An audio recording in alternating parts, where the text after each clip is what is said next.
Billy Waugh was a man who lived many lives, most of them in the shadows. Born in the gritty landscapes of Bastrop, Texas, in 1929, he grew up during the Great Depression, learning to be tough and resourceful. Please like and subscribe.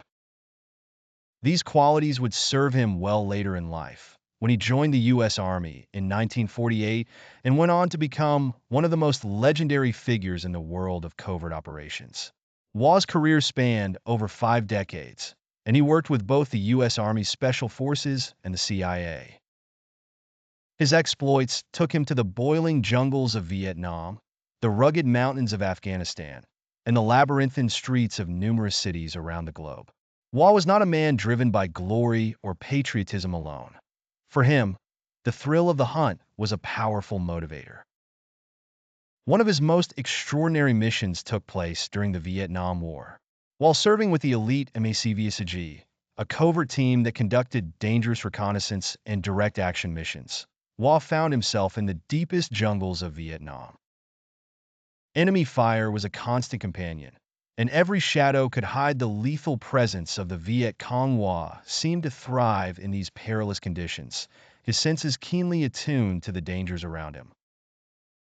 One evening, while on a mission to gather intelligence on enemy movements, Waugh and his team were ambushed. It was a firefight unlike any other, with bullets whizzing past like deadly bees. Despite being outnumbered, Waugh's team managed to fight their way out, largely due to his strategic thinking and precise marksmanship. This skirmish only added to his growing legend. Years after Vietnam, Waugh transitioned into the clandestine world of the CIA. Unlike many of his peers who retired to peaceful lives, Waugh continued to pursue danger. In the 1980s, he was off to Sudan, tracking the notorious terrorist Carlos the Jackal. His pursuit was relentless but shadowy, as he stayed just within the margins, always a step behind but never seen. His CIA handlers knew Waugh could get the job done. Patience was merely another weapon in his extensive arsenal. Then came September 11, 2001. Most septuagenarians would be looking at retirement options, but not Billy Waugh. Immediately after the attacks, he was in Afghanistan, assisting with intelligence-gathering operations to dismantle the Taliban and al-Qaeda networks. Here, he demonstrated that age was no barrier to his abilities.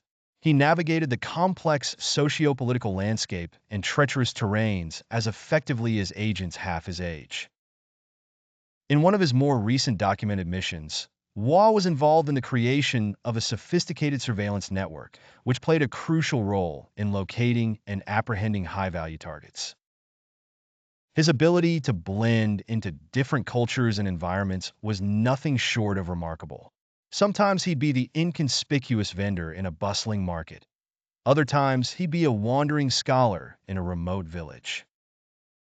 Across continents and through decades, he remained an invisible but indomitable force.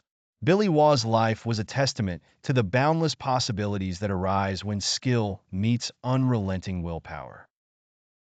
He redefined what it meant to be a warrior in the modern age, seamlessly transitioning from battlefields to intelligence gathering, from physical confrontations to psychological warfare.